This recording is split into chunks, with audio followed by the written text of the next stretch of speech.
สวัสดีครับอาจารย์ครับผมครับผม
Hello, everybody. Welcome to another Dharma meeting where we will discuss the Buddhist practices of charity, morality, and meditation. Everyone who is interested is welcome to join. Our first participant tonight is Alvin from Malaysia. How are you, Alvin? Namaskar, Ajaan. I'm fine, thank you. I'm good. And you have any question or any comment? On the Asalha Puja, Ajaan, is it the day where Brahma Sahampati asked Buddha to come and teach? To teach, is that the time, the conversation where Brahma Sahampati told Buddha that there are some with a little dust in their eyes,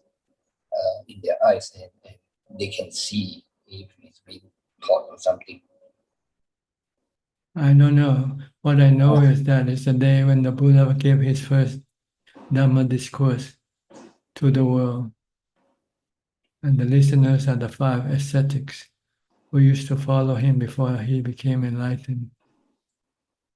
So after his enlightenment on Visakha Day, which was 2 months ago,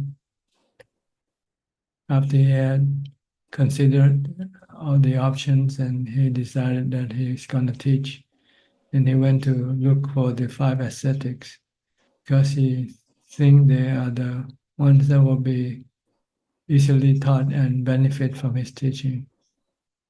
So he went and gave the first Dhamma talk called the Dhammacakkappavattana Sutta. And at the end of the talk, one of the five ascetics have achieved the first level of enlightenment as a Sotapanna. So at that moment, the triple gem is finally complete. We have the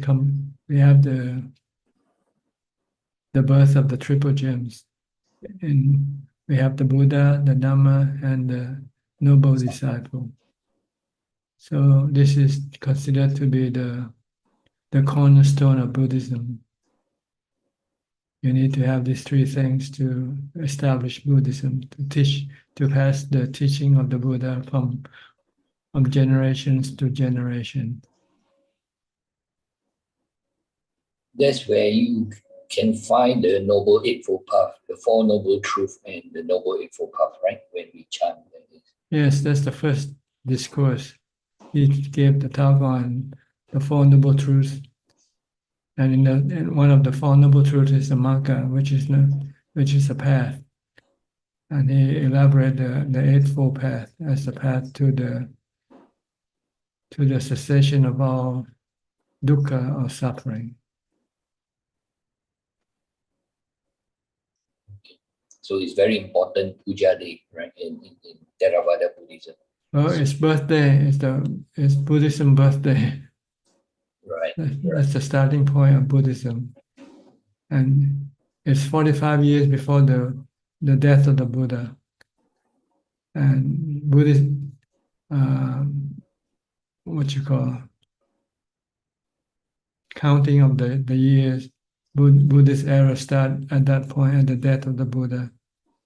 So now it is 2,567 Buddhist era plus 45. So that's the age of Buddhism, 2,612 years. Okay. Get the math? Did you get the math? Okay. Okay. Got it down. But in Thai, your is still the year 2567. That will be after Mahaparinibbana, right? I suppose. Yes, we're counting from the day the Buddha died as the starting point of Buddhist BE, Buddhist era. And this year is 2567 BE.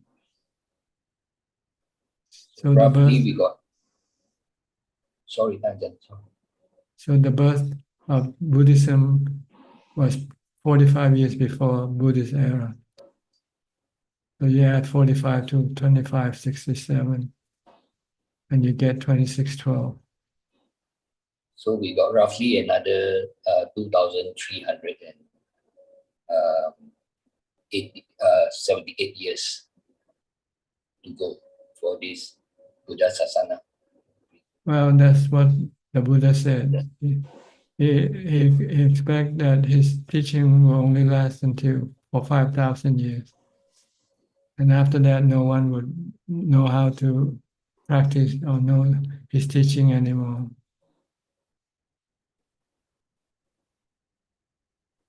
Okay, done. So if you die, and if you happen to go to heaven for a few thousand years, when you return the next time, you won't find Buddhism left on this earth. Yeah, have to wait for Maitreya Buddha to come, and that will be a long time. That's what the Buddha said at first when he was looking for someone who he could teach. And he thought of his two past teachers. And he just heard that they passed away, one I think a month ago and the other 1 week ago. He knew that they would then have to, after their death, they will be born in the Brahma realm for many thousand, if not million years. So he said that that's unfortunate for them because they could have a benefit from his teaching if they're still alive, but they are not. And if they return later on next time, there won't be Buddhism left for them anyway. So that's very unfortunate for someone who will be able to become enlightened right away after listening to his teaching about the Four Noble Truths and the Noble Eightfold Path. Okay, so our aspiration, if we don't achieve the stream enterer, is to be born as a human again. You won't know anything about Buddhism. You won't know the Four Noble Truths or the Noble Eightfold Path. But if you become a Sotapanna in this lifetime, and should you die for some unforeseen reason, you will still maintain this knowledge in the mind, the Four Noble Truths and the Noble Eightfold Path. So you can continue on your practice, whether you're in the Deva realm or you're reborn as a human again. You don't need Buddhism, external Buddhism to teach you. You have the internal Buddhism, the knowledge of the Four Noble Truths and the Eightfold Path to guide you toward Nibbana. That's what the word Sotapanna means, stream enterer. One who has entered the stream leading to Nibbana. So you cannot miss Nibbana once you enter the stream. The stream will just, it's like when you're riding on a raft, on the stream. The stream will take you to whatever the destination it is going.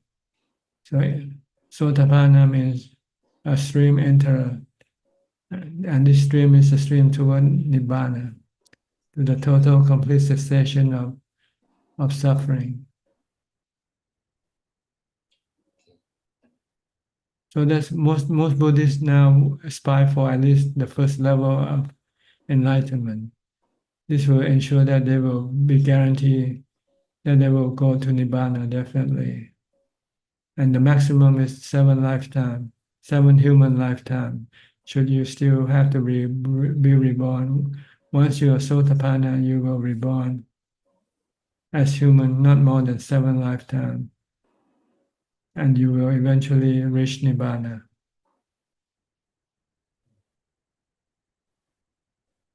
Okay, Ajaan, understood. All right. Yeah, thank you, Ajaan. Next, Kok Seng from Singapore.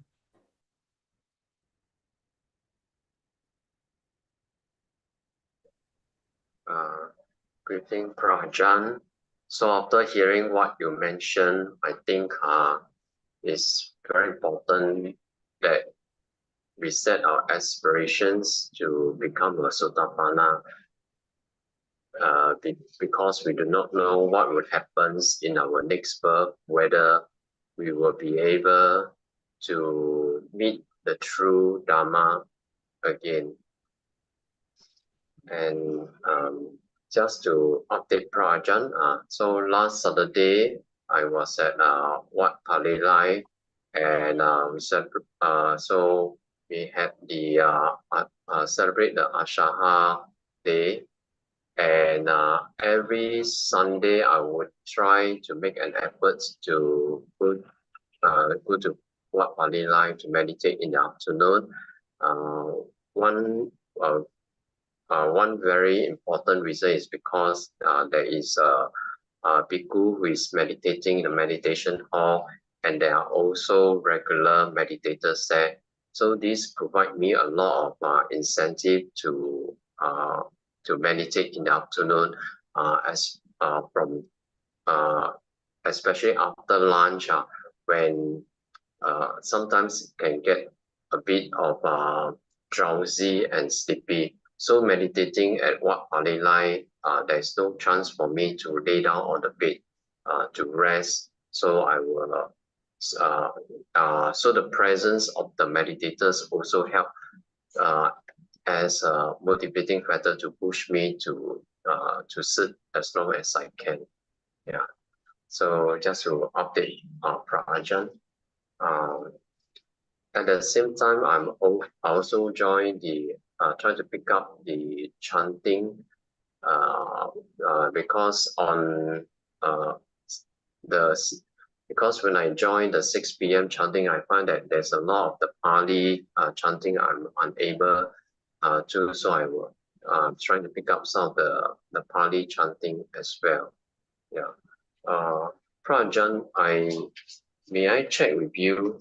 I was in one of the chanting at the last part of the evening chanting, which is verses for dedication and determination of merit. The English translation here states, "The Buddha is my foremost mainstay, the Dharma my excellent high mainstay, a private Buddha is my mainstay, the Sangha my superior mainstay." So may Ajaan explain what is the meaning of the mainstay here in terms of the Buddha, Dharma, the private Buddha, and the Sangha. I think it means refuge, or your teacher, really. In essence, essentially, they are your teacher. They are your guide toward Nibbana. It's like when you come to Thailand, you want to go to places, it's easy for you if you have a guide to show you around. If you have to go look for yourself places to visit, you might get lost. So you want someone experienced, and the Buddha, Dhamma, and the Sangha are experienced in the path toward Nibbana. So you rely on them as your teacher, as your guide.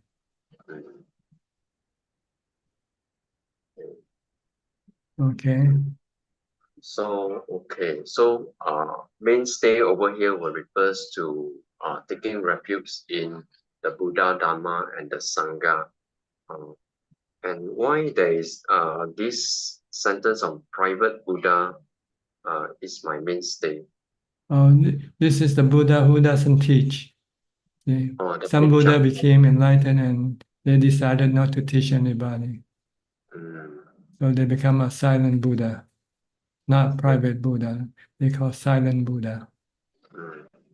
Pajeka in Pali. Yes. Pajeka Buddha. Nanda Pacheka Buddha, Buddha. Yeah. So no one knows that there was a Buddha because he didn't tell anybody.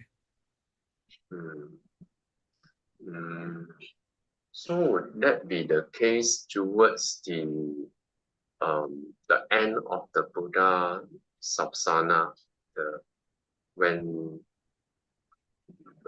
people do not want to teach, and then there will be just silent Buddha?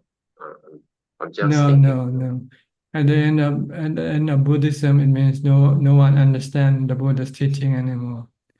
They read and they don't understand, so they don't practice. So when they don't practice, then they don't gain any benefits from Buddhism. So then they will lose interest in Buddhism. As you can see now, the majority of people who follow Buddhism really follow on the ritual side of Buddhism, like doing all the ceremonies and or going to pilgrimage to various places or build Buddha images or temples. These are the what you call the skin of Buddhism, not the meat. The meat of Buddhism is in the practice of the Noble Eightfold Path, or in short, the practice of charity, morality, and meditation. As you can see that there are less and less people practicing this. People like to do more of a charity thing, like giving alms, and the most they can do is keep the 5 precepts if they can at all. But for them to keep the 8 precepts and to go into meditation retreat, this is something big for them, something hard for them to do. So eventually, there will be nobody who will practice meditation. People will just give dana, charity, and and keep maybe the precept, or maybe not. Eventually, there'll be just people giving dana, and eventually there won't be anybody giving dana.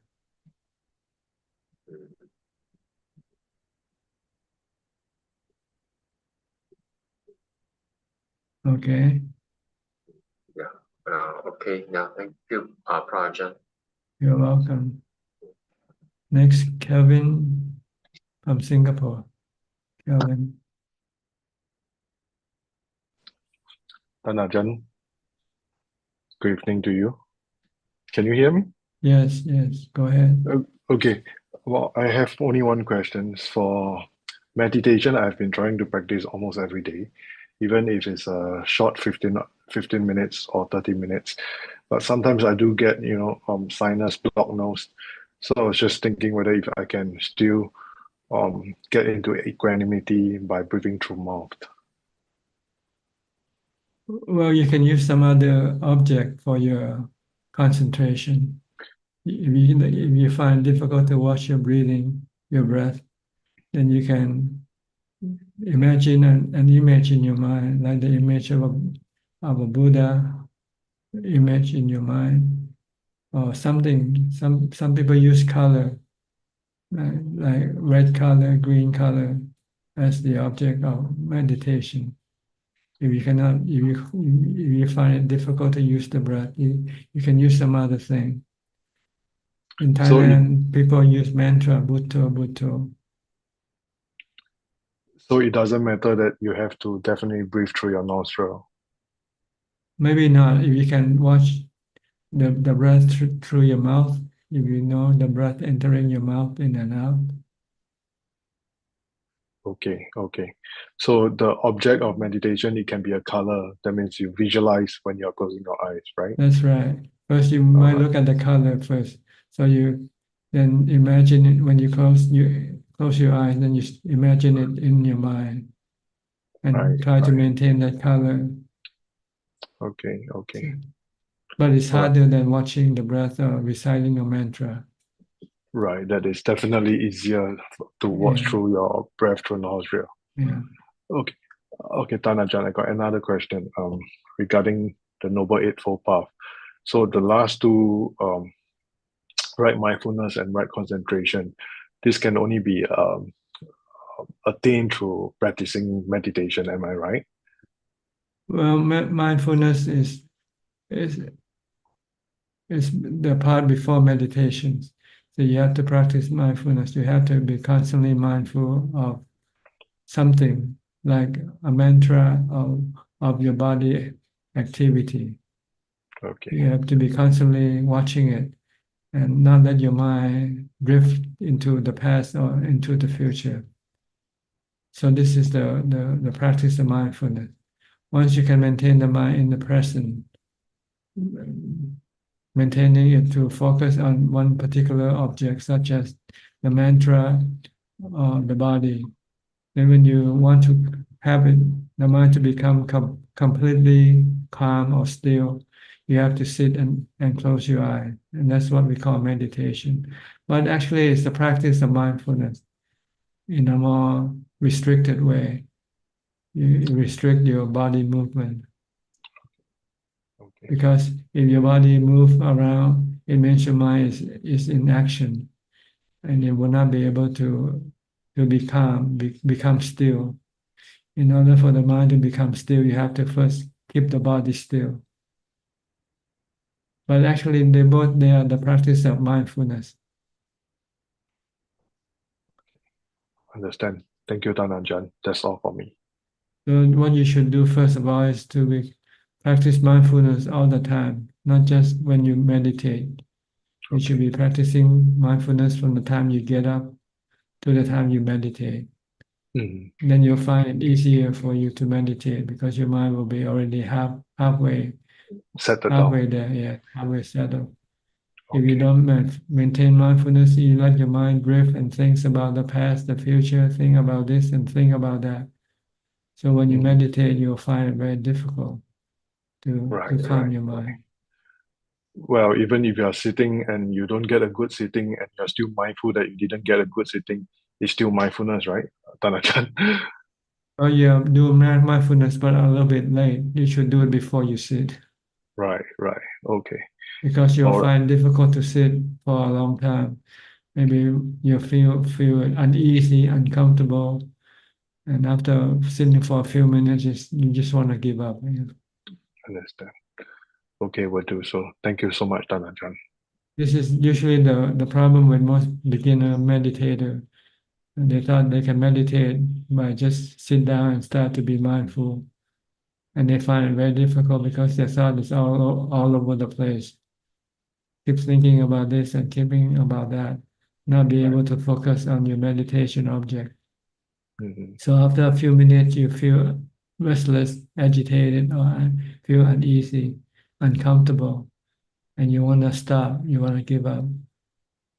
But if you practice mindfulness before you start meditating, then by the time you meditate, you might have already calmed the mind halfway there.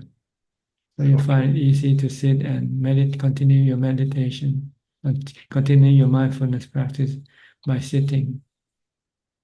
Okay, Tanajan. I'll continue to practice that. Thank you very Okay, much. you're Thank you, welcome. Tanajan. Next, Ryan, also from Singapore, I think. Good evening, Ajaan. I've got two questions. So the first question is quite similar to what you were just saying about meditation. So when we meditate, is the intention just to make the mind very still, or because eventually the goal is to reach jhana, right? So should we actually have the intention to develop the jhana factors such as Vitaka, Vichara, Piti, Sukha, Ekagata. But this they come follow. If you have mindfulness, they'll appear. If you concentrate on your breathing or on your mantra continuously without thinking about anything, then these factors will start to appear in your mind, and eventually reach the fourth jhana when you only have equanimity left as the factor, and your mind becomes still, peaceful, and contented. Equanimity means contentment, really. When you have equanimity, you have contentment. You feel complete, you feel full, you don't feel you need anything. Okay, so the intention, we just need to make our mind as still as we can, and the factors will appear on their own. Yeah, by using mindfulness, you need something to keep your mind not thinking. So you have to have something to anchor your mind to. If you don't, your mind will just follow the thoughts. But if you anchor your mind to the mantra or to your body movement, then the thought they might still be there, but you don't go with them. You don't go along with your thought. You stay with your mantra, or you stay with your body. And eventually, if you don't follow your thought will slowly disappear or become less and less. And when you sit down, then you will be able to make the thought completely disappear. Then your mind will become still. That's what we call jhana, absorption. Ajaan. The question is, the second question is on what we started with, actually, on the fetters, the 10 fetters. So in order to reach Sotapanna, the first fetter is Sakaya Ditti, identity view. So my question is, how is the Sakaya Ditti different from conceit, which is, I think, is the 8th fetter, which is mana? Because it seems like, because we have conceit, therefore we have Sakaya Ditti, but in the list of 10 fetters, it's actually reversed. We have to get rid of Sakaya Ditti first before getting rid of conceit, mana, towards the end. Well, conceit is in the mind, see, why the Sakaya Ditti is in the body. See? So the mind first think the body as being a self, of being a person, being you. And when you get rid of the body as being you, you see the body as just being a natural process, a combination of the 4 elements: water, earth, water, fire, and wind. But you still have this sense of self in the mind. This is what we call conceit, that you haven't yet eliminated, you haven't yet investigated and analyzed. And to find out that it's actually, this conceit is actually the production of your own, the mind itself. The mind thinks it is a person, so it's still a person. It doesn't think the body is a person anymore, but it still thinks the mind is the person. So this is when you have to get rid of this personality concept in the mind. First, you get rid of it. First, the mind thinks the body is yourself. So you use wisdom to teach the mind that the body is not yourself. But then the mind goes to the mind itself, and to think it is still a self. So you have to also teach the mind that what you think that you are a self is not a self either. It's just a thought. You think you are, therefore you are, right?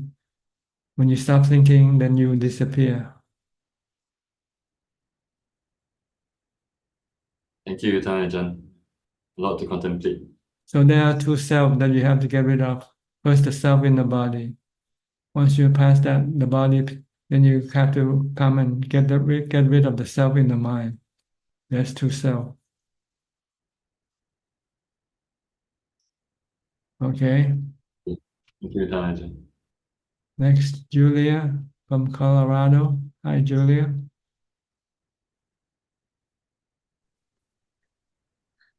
Hello, Ajaan. How is it there in Thailand? Oh, it's raining now. It's in the rainy season. We start to have more rain now. Oh, really? And Ajaan in the Vasa now?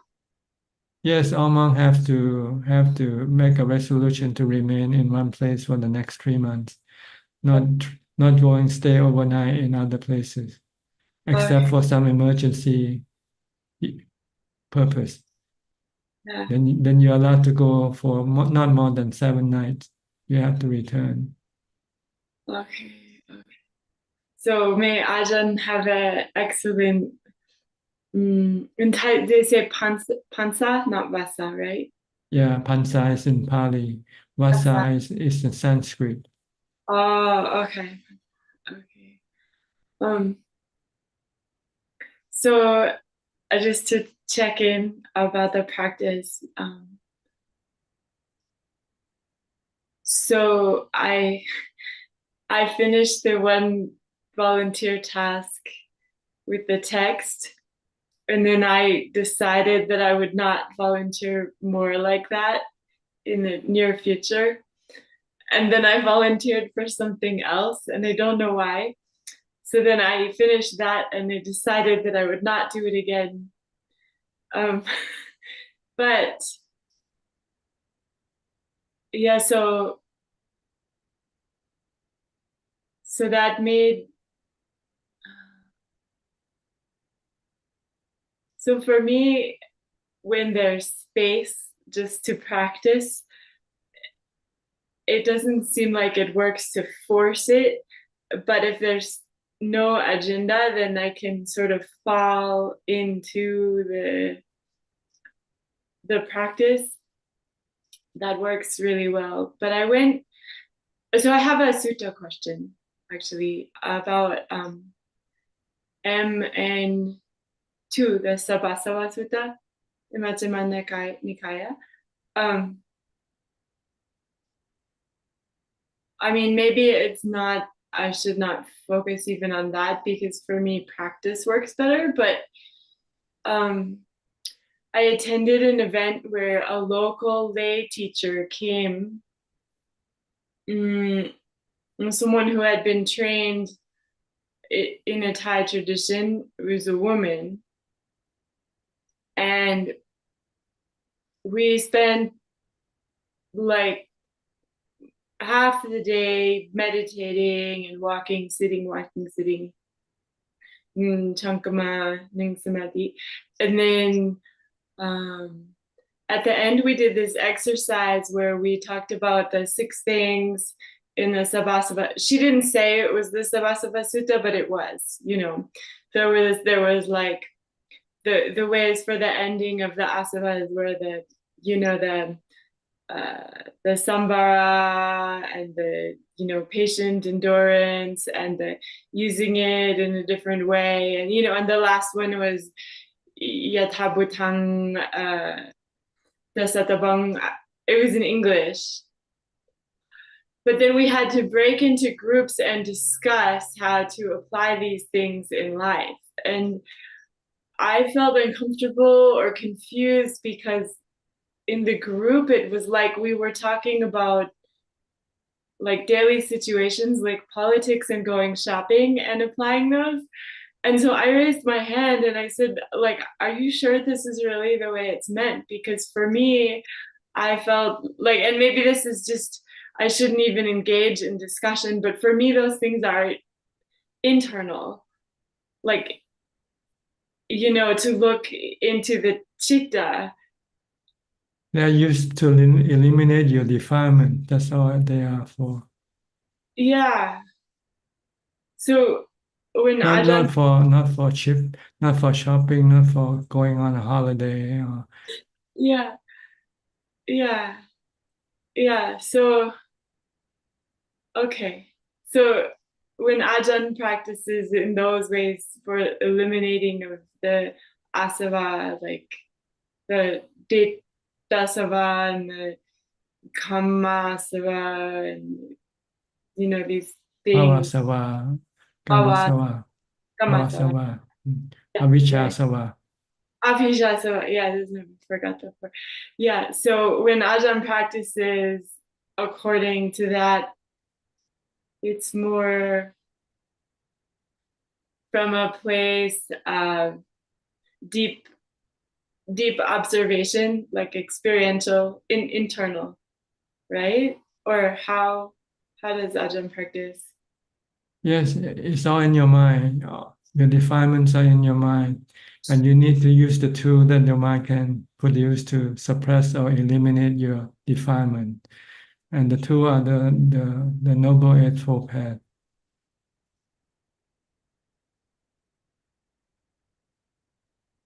Everything is in the mind, really, Your defilements are in the mind, and the Noble Eightfold Path is also in your mind, but you haven't yet created.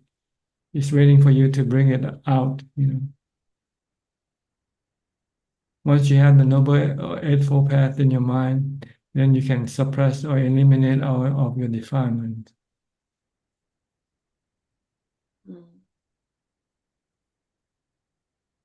People forget that the goal of Buddhism, the practice of Buddhism, is to eliminate the defilement, nothing else. Because the defilements are the one that causing us all the problem, all the mental problems, such as depression, stress, anxiety, worry, and so forth. Once we get rid of the defilement, then there will be no anxiety, no stress, no worry, no depression, nothing. Your mind will be just peaceful and happy all the time. Okay. Okay. Okay. Does this clarifying your doubt or your uncertainty? Or it doesn't?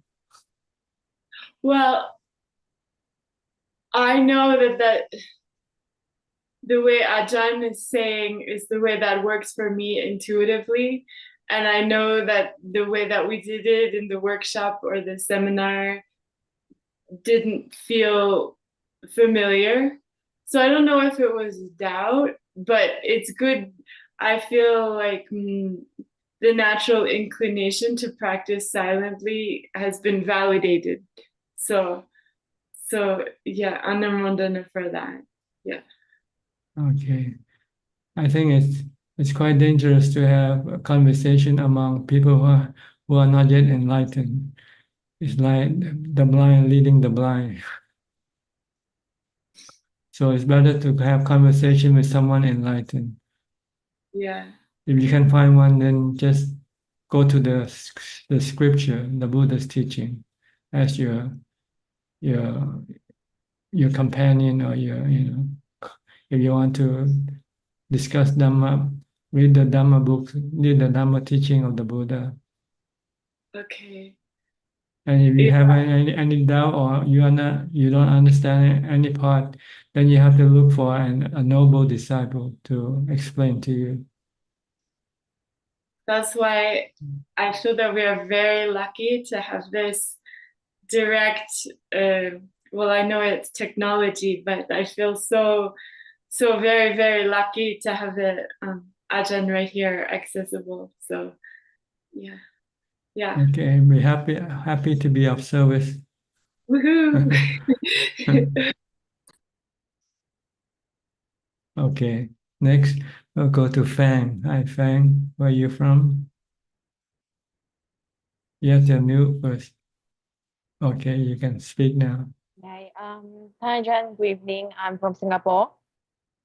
What can I help you? Okay, I've been practicing meditation daily, and I realized that actually, I can't sit very long. Like after 30 minutes, I will feel restless. Can you advise me what I can do? You run out of mindfulness. Your mindfulness has weakened and not strong enough to suppress your mind from thinking. So you have to regenerate your mindfulness if you want to continue on sitting by reciting a mantra such as Bhutto, Bhutto, Bhutto. Or you can do some short burst chanting. but you have to do it repeatedly until you feel the mind become calm again. It might take many minutes, not just not just seconds, but you might have to keep repeating or reciting a mantra for maybe 5-10 minutes more. And then after that, maybe your mind will become more calm, and you will be able to continue on with your meditation. But ideally, you should practice mindfulness, a lot of mindfulness before you start meditating, which you can do during your daily life. You can maintain mindfulness by either using the mantra during your whatever you do. If you don't have to think, then keep reciting the mantra with whatever you do. Like if you're eating, you're washing, you're cleaning, mopping, or something like that, you don't need to think. So you keep reciting the mantra to prevent your mind from thinking. Mm. Then if you have this mindfulness, you will be able to sit for a long time when you meditate. Okay, I will try. Then the other thing is, how do I know if I have like met the right teacher? You know when he can teach you, and you understand what he teach you, and then what you practice give you the result that you want, then you know that's the right teacher for you. Okay, thank you. Okay, you're welcome. Next, Philip, Malaysia. Good evening, Ajaan. Hope you're doing well. I just been, what is it? I would say not to say fighting, managing the defilements. I mean, they are all subtle, but I guess when sometimes the body has too much energy, there's slight agitation in the mind. But sometimes, if it's too tired, it becomes slightly dull. So I'm trying to find back the middle ground. I got a question for you, Ajaan. You have actually mentioned that to stay in one spot to meditate, for a long time. I mean, I've been doing it for many years in the maybe the same room, same spot, same whatever it is, and I am one of those people, I think, which I guess which is goes into routine quite easily. So it's easily trained and things like that. Sometimes I know you have mentioned in previous talks, over the years that sometimes you need to challenge yourself to go into dangerous environment to get that additional mindfulness or awareness and things like that. So my question is like, how do you prevent from what is it, regular repetitive things that you do, like for example, I do wake up, brush my teeth mindfully, sit down for meditation, very very very clockwork, very very regimental, to an extent that it's almost like a robot. When do you suggest that, you say, maybe it's time to move somewhere in the house and try to see whether you have a different outcome, or go somewhere else to meditate, or do something else? Whenever you're ready to go, see, it's up to you. You should go and maybe practice in a temple or monastery, meditation retreat, like coming up to the mountain here in Kauchion. We just have a man from Malaysia. I mentioned you, and he said he knows you. Oh, I'm not okay. sure. His name is Wong or something, Wong Fuk or something. Okay. And he's staying up on the mountain for the first time, and he said it's quite very beneficial for him, quite an experience to be totally without any comfort, like the home that you live in. You have to live in the platform, in the mountain, in the forest, no electricity, no running water, not even any toilet. You have to go use a communal toilet. So it's quite a challenge, but that kind of place can then give you the opportunity to practice more mindfulness, because there will be less distraction. Mm. Mm. And the surrounding also might force you to be more mindful, because you don't know what you're going to run into, snakes or lizards or all sort of animals that lives in the forest. Yeah. So when you walk, you have to be constantly mindful with every step of your walking. So you automatically have mindfulness this way. Mm. But if you live in a safe zone, comfortable zone, then you don't feel you need to be mindful, because everything is safe around you. Yeah, that's true. I mean, sometimes going into a temple retreat or whatever, after a few days, it becomes routine very quickly. Yeah. So I'm I now. recommend you go to a retreat where you practice alone, not within a group. If you still practice in a group, it means you're just still starting kindergarten. You cannot do it on your own, so you have to have somebody to tell you what to do. But if you want to improve, you will have to do self-retreat, personal retreat, which I try to encourage when people come to where I live. I encourage people to practice alone. We don't have group chanting or group meeting except for Dharma talks, if there's any. But the rest of the time, you are supposed to be alone and do your own meditation practice or mindfulness practice. Standing, sitting, walking, lying down. Mm. Mm. So in order to do that, I'll need to contact the admin and find out whatever the requirements are. Yeah, you can consult my assistant. I think they have the information for you. Okay. Is there a good time to come so I don't bother anyone, like ceremony or anything like that, because I don't want to be there when there's like a lot of ceremony and be. No, we don't have any ceremonies. Okay. Okay. Once you stay in the mountain, you don't have to join any ceremonies down below. Is the mountain the place that you used to go and give talks on Thursday? Yeah, yes. The talk on the mountain that I post on the Facebook page.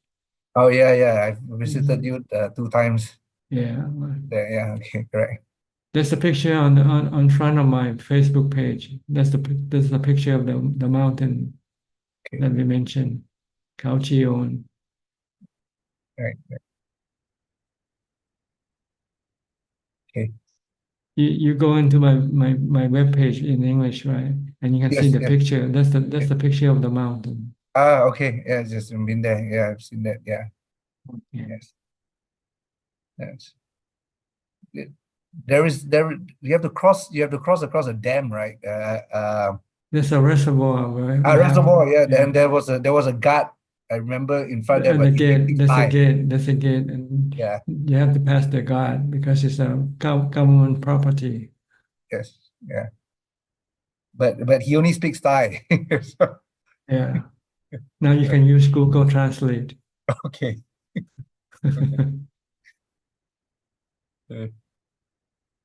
But yeah, you can ask my assistant first, and then you'll be provided with essential information.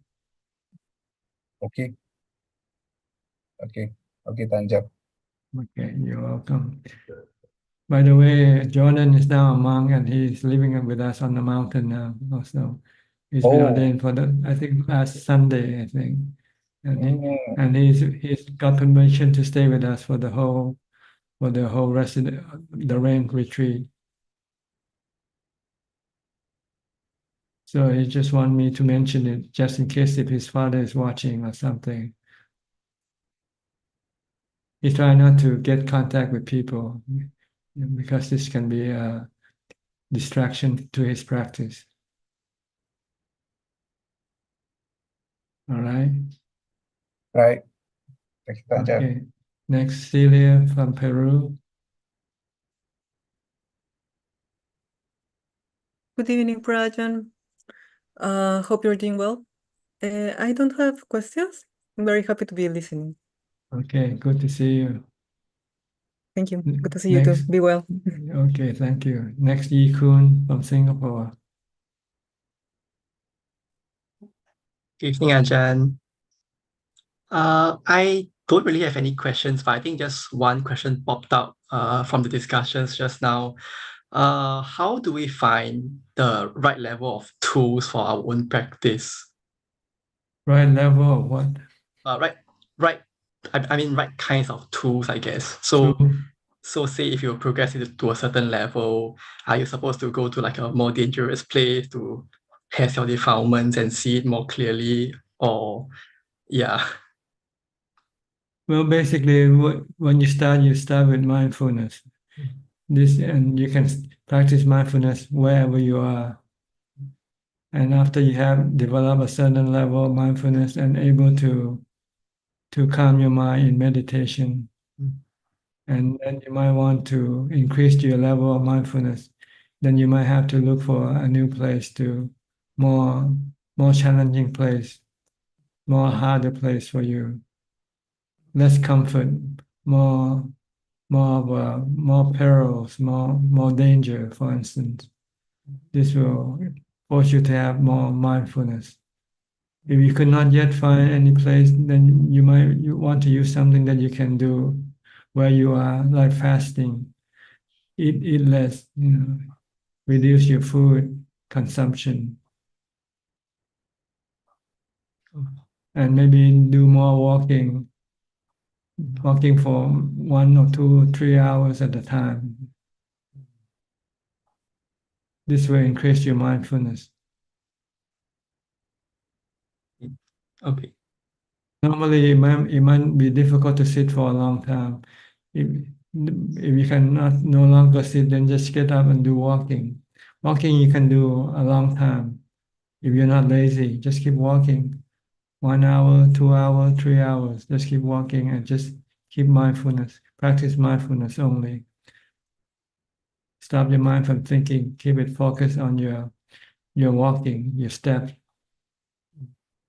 This can help you to increase your mindfulness, and your practice will be better.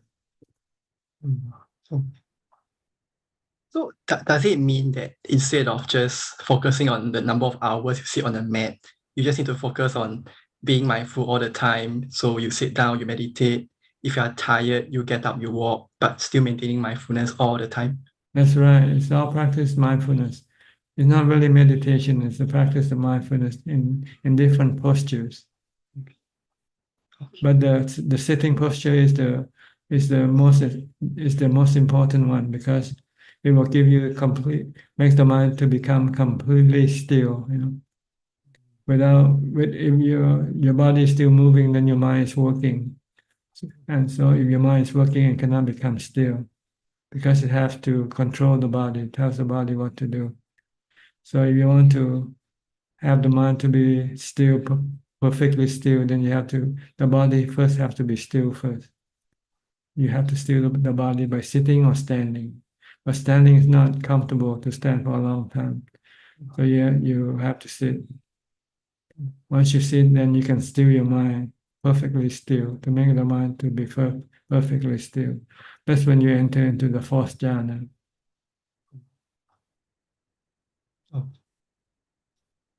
But if you sit and you cannot not sit because you don't have enough mindfulness to prevent your mind from being restless, then you might have to get up and do walking meditation, walking for a long time until your mind feel calm and wants to be still. Then you come back and sit again.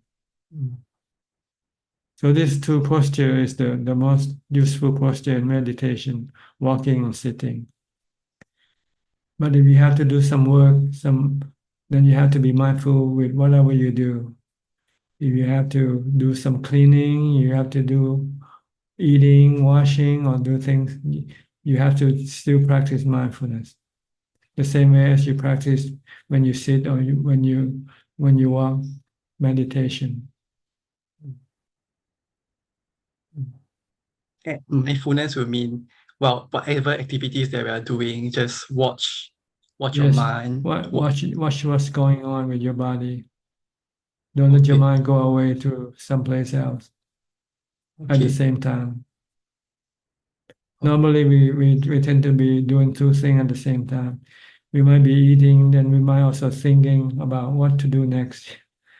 You don't want to do that. You just want to focus only on eating. Both the mind and the body should be doing the thing together, doing the same thing together. Okay. This And when is, we this is so, mindfulness.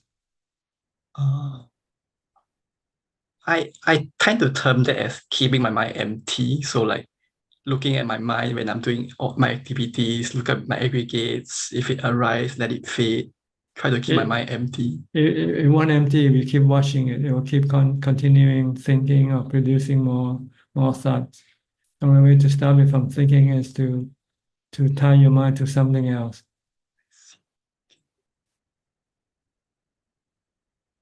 Tie your mind to a mantra, tie it to your body. So even the act of watching, like being mindful of mindfulness, is not correct. If you keep watching your mind will still keep thinking. It won't stop it from thinking. See? Understand, Ajahn. Thank you. Okay. Try it. See how it works for you. Next, we'll go to Diana from Wales. Hi. Greetings, Ajaan. I do have one question. I have a friend who's going through a separation, a divorce, and they're very angry and upset. And they feel like this person's done them a great harm, but really they just don't love them anymore. They haven't done anything apart from that. How do we view that? Is that non-self as well? The Buddha says separation is normal. It's part of life. But people don't want to accept that as normal. See, when you have separation, you start to think it's a big deal. When it shouldn't be a big deal. We come together and one day we go separate ways. But people don't want to accept that. So they try to blame this or that for the separation. But the Buddha said this is the nature of life. We are subjected to aging, sickness, death, and separation.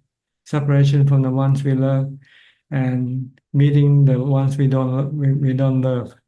Being with the ones we don't love sometimes can be. These are our dukkha, and these are our suffering. But if we accept them for that being normal and try not to deny the truth, then we accept the truth, then we won't have any suffering. Okay, we live together, fine. We don't live together, fine. Look for someone else. If you lose this person, if you're still alive, you can look for another person. I feel like it's ego. It's like ego is very... Attachment is attachment and craving. You want the same thing. You don't want to lose this thing. When in fact maybe a new thing might be better than an old thing. I feel guilty because I don't feel sympathetic. I mean, not that I don't care that the person's hurting, but yeah, I don't know. It's difficult, isn't it? I do have compassion, but I guess I don't really see it, maybe. Well, this is a personal thing, see. It's their business. You cannot do anything for them.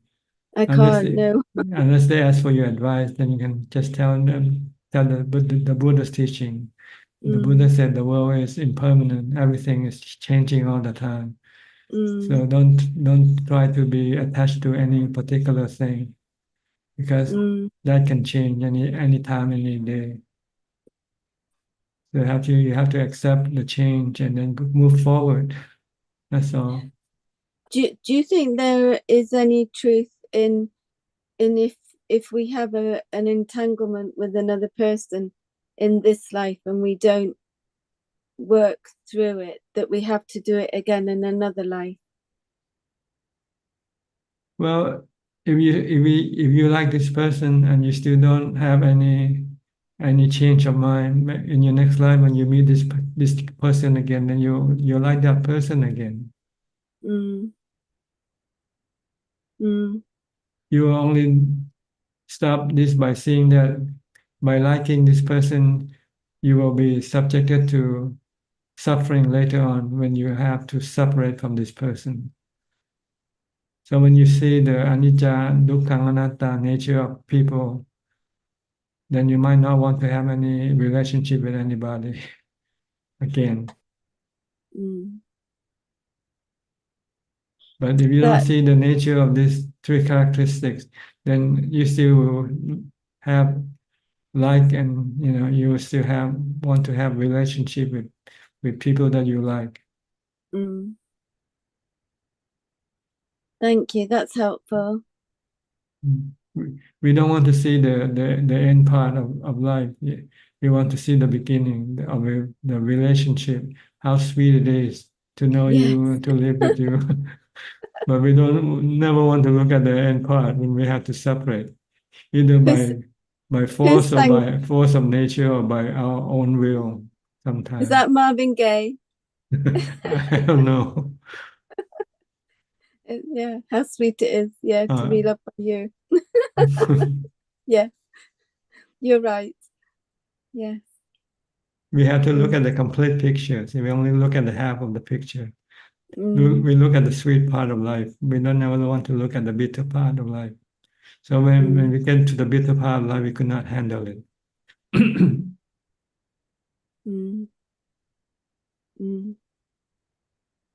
Yes.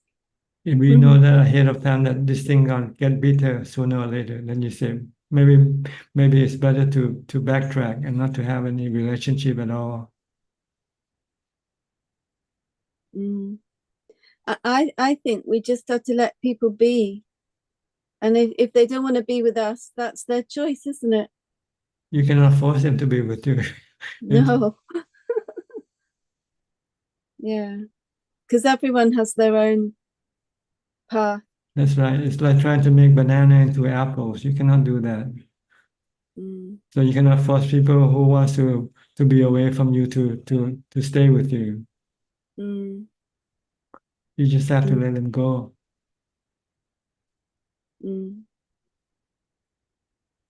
Yes.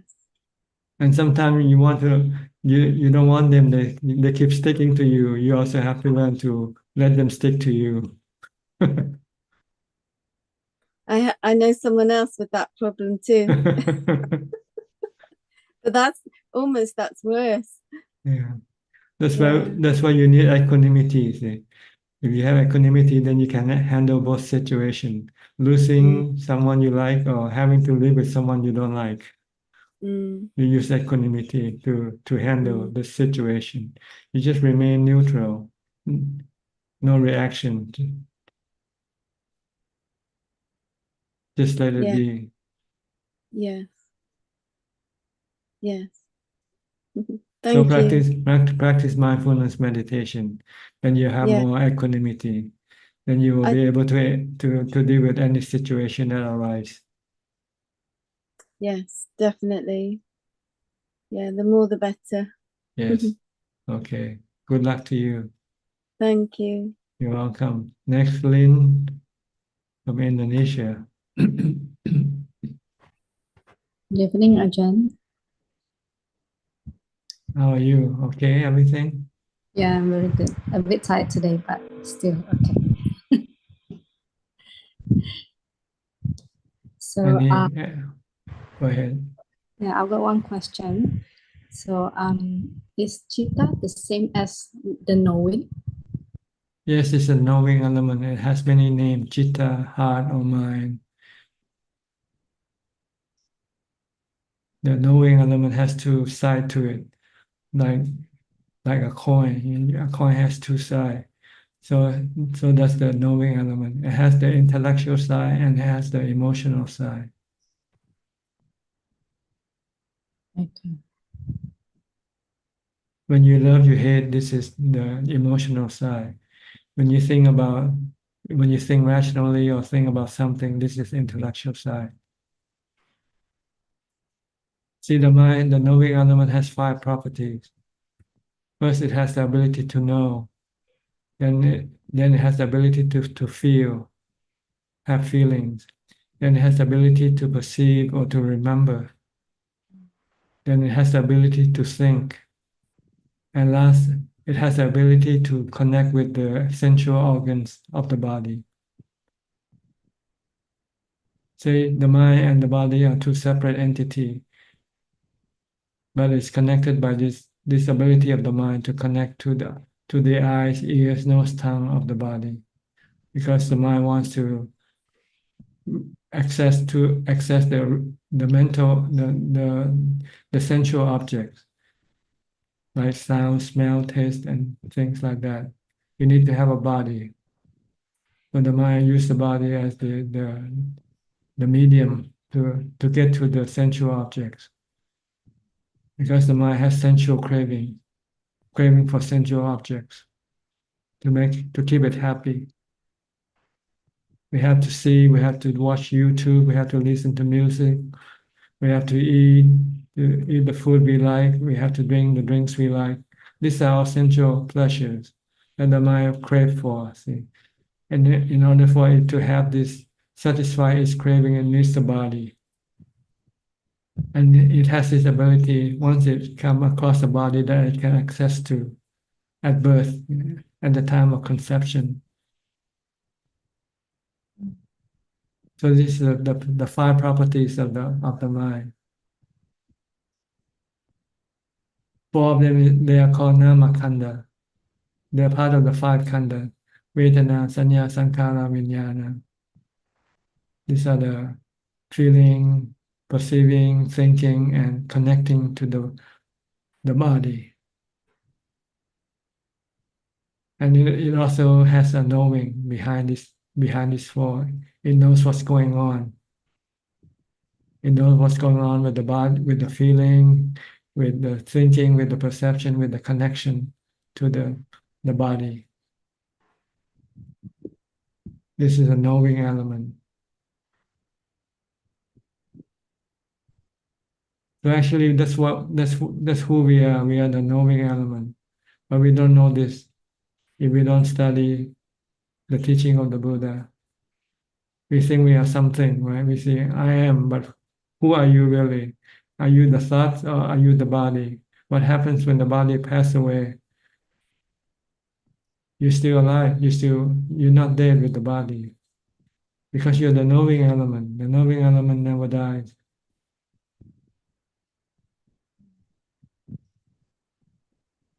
But we have different descriptions for the knowing element. Sometimes we call mind, sometimes we call the heart, sometimes people call the spirit, spiritual beings. This is all the description of the knowing element. Some religion call the knowing element as the soul, body and soul. In Buddhism, we call body and mind. The body is made up of the 4 elements: the earth element, the water element, the fire element, and the wind element. When they combine, they create this body, having the 32 parts. But they only combine temporarily. One day they will have to separate. That's when the body dies. Then the mind that connects to the body will also disconnect from the body. And then it will go look for a new body to reconnect with again. That's why we have rebirth.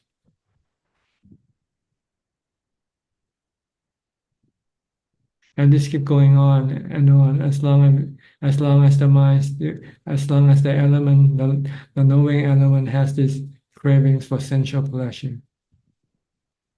So we have to get rid of this sensual pleasure, and we don't have to have a rebirth again.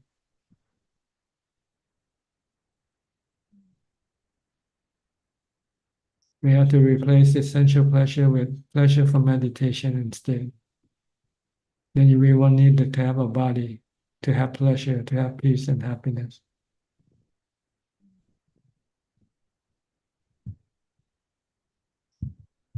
So is that pleasure for meditation is a kind of craving also? It is at first, but you need it as a tool to get rid of your craving for sensual pleasure. You need something to replace it. Like people replace smoking with chewing gum or something like that. But eventually you have to give up the chewing gum also. Eventually you have to give up meditation, the pleasure for meditation also, because it's still a form of craving. But you do that after you have gotten rid of your craving for sensual pleasure first. Without the pleasure from meditation, you will not be able to get rid of your craving for sensual pleasure. Because you have nothing to, you will not be happy. But if you're happy with meditation, then you can give up the happiness you get from sensual objects. But then you become attached to the happiness from meditation. Then you have to give this up also. And when you give up this craving for this meditation, you find a better type of happiness. We call nibbana.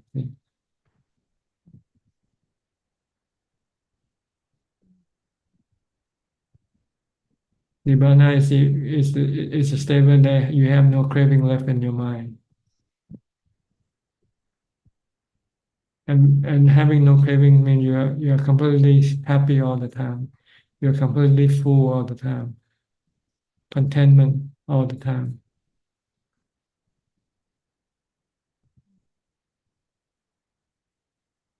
But you first need to have the happiness from meditation in order for you to be able to give up your happiness from sensual objects.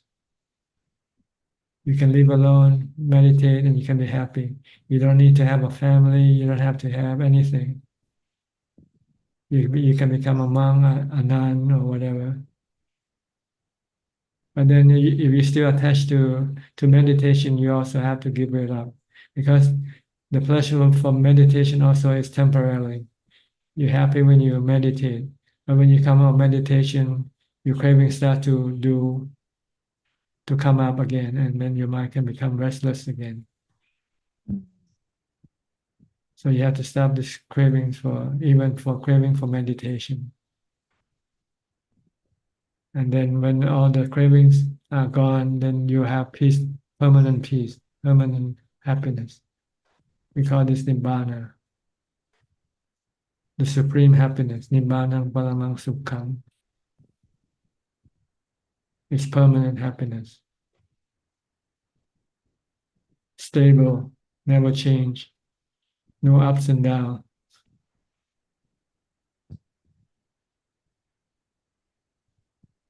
Okay. Thank you very much, Ajahn. All right. Next, Aparachita. By the way, what's the meaning of Aparachita? I know chitta is the mind, but what's the apara mean? Well, I think aparajita in Indian language, Sanskrit means one who is not parajit, not defeated. My mother gave me the name, so I see. yes. Undefeated. Undefeated, yes. Okay. Yes. Good name. Yes, I know it's a big name to even aspire to, but yes. Never give up. Never give up. No, Okay. yes. Keep fighting.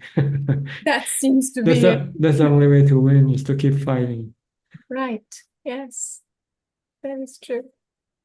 Well, I just I was feeling also very grateful during this Asalha Puja, just to remember and to have the good fortune to be in your presence, because I think even till 2022, I didn't really hear of you, but through whatever conditions I did, yes, I feel grateful because every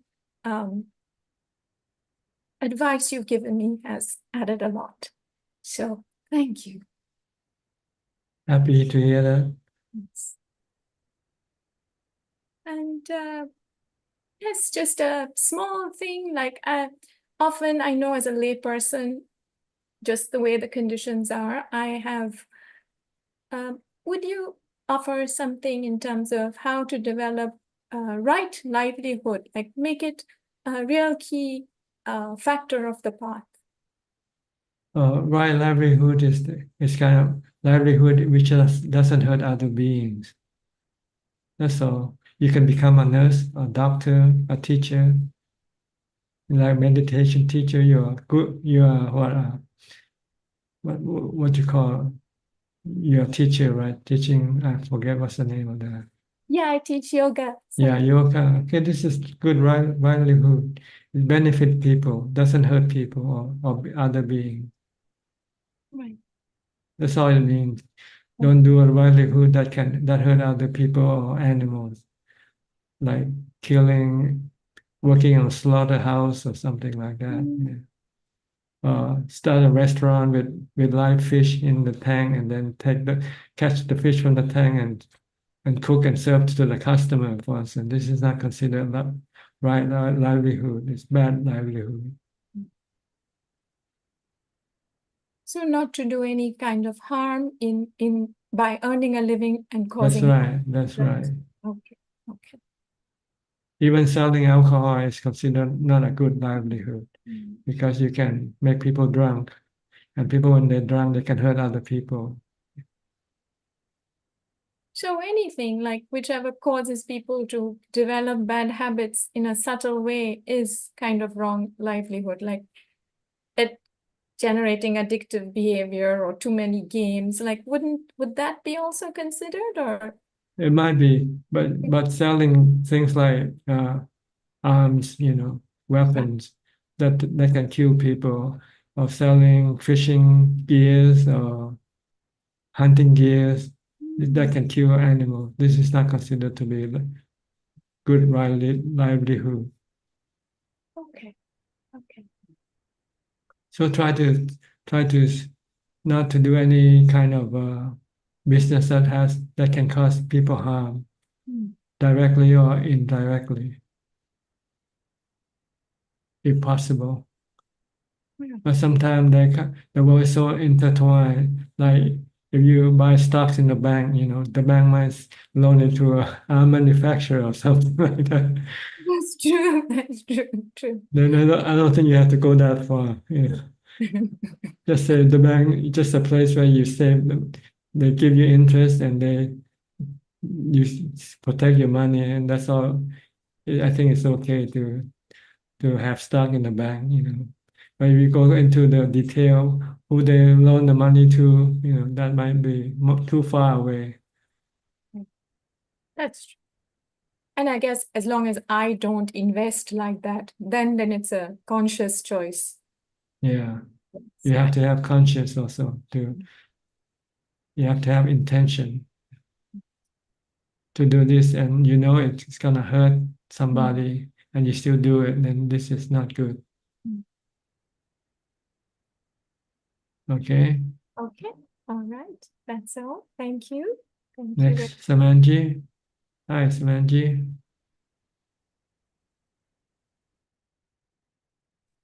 Ajaan. Can you speak louder, please? Yeah, can you hear me now? Yeah, better now. Yeah. Okay. I have 6 questions for today. Go ahead. Yeah. Okay. Ajaan, you just mentioned that to get rid of, in response to one of the questions, you just mentioned that to get rid of our sensual pleasures, the best thing is to meditate. this implies that meditation is a treatment for our mind. However, you also said that it's a good craving. Once we achieve our goal through meditation, I mean through developing wisdom and attaining nibbana, then we don't have to meditate any longer. Am I correct? Have I got what you said correctly? You can meditate as long as you're not attached to it. Sometimes you cannot. Sometimes you want to meditate and you cannot meditate. Then you can become happy. Okay. But if you don't have any craving, you can still meditate when you want. When there's a time for you to meditate, you can meditate. The Buddha still meditate from some time to rest the mind, Okay. but without any craving for it. If he have time to meditate, he'll meditate. If he doesn't have time to meditate, it doesn't bother him not to meditate. Okay. But deep meditation is the only path to end our cravings also, sensual cravings. Am I correct? Yes, you have to have equanimity. At least you have to reach the fourth jhana in order for you to be able. Because when you have the fourth jhana, your mind is happy, contented. Okay. So you don't feel hungry for anything. Okay. Okay, Tanajan, thank you. My next question is, how should we integrate mindfulness into our everyday activities always? For example, I know that we can be mindful throughout our day regarding our activities, but how to maintain mindfulness, like if we lose our temper, feel like scolding someone who had done something wrong to us? It means you already have no mindfulness if you're angry. But some... Okay. So if you know that you're angry, then you say, I have to bring mindfulness back. So you start reciting the mantra, Bhutto, Bhutto, Bhutto. Okay. Without scolding that person, we That's have to right. be Just keep reciting Bhutto for a while, and then your mind will stop anger, and then or you might have to walk away from that person. By seeing that person might still cause you to become angry. So maybe the best way is to go away from that person. Okay. Okay, Panaja. And what are some effective techniques for maintaining focus during meditation? I mean, just like watching our breath, what I personally do is now I focus my mind on a Buddha statue that I had seen. Can you just tell me, share with us like some other effective techniques for maintaining focus during meditation? By doing mindfulness before you meditate. See? If you have maintained mindfulness from the time you get up to the time you meditate, then you find it easy for you to concentrate on your meditation object. Okay, whatever the object is. That's right. The object is only the preference. Okay. But the essential part is the mindfulness, which you lack. You haven't yet developed enough. So you should try to do a lot more mindfulness before you meditate. Okay. I do it now on maybe on the day. You can do it as soon as you get up in the morning. Yeah, that I do. As soon as you get up, you start reciting mantra, or you can keep watching your body. I do meditate in the morning, yeah. Yeah. But sometimes you have to do it even when you're doing something else, like brushing your teeth, taking a shower, dressing, so forth. You have to be mindful with this activity. Stay with this activity. Yeah, we lose our temper means we don't have any mindfulness. That's right. Okay. You become immersed with the person. Okay. Okay, Ajaan, my next question is, how does meditation contribute to understanding the concept of impermanence? I mean, anicca? It doesn't really. It just, you mean meditation for calm. Meditation for calm makes your mind clearer, maybe. The delusion that clouds your mind is temporarily lifted from your mind. And then you can start to see things as they are. Okay. It doesn't contribute to understanding the concept of anicca? Sometimes you need Like to sometimes. you have to analyze the concept of anicca. Like you might not understand what anicca means, so you have to teach Okay. your mind. It means change. Like birth, when you're born, you're a baby, but as you grow up, you start to change. Right? This is Okay. anicca. Okay.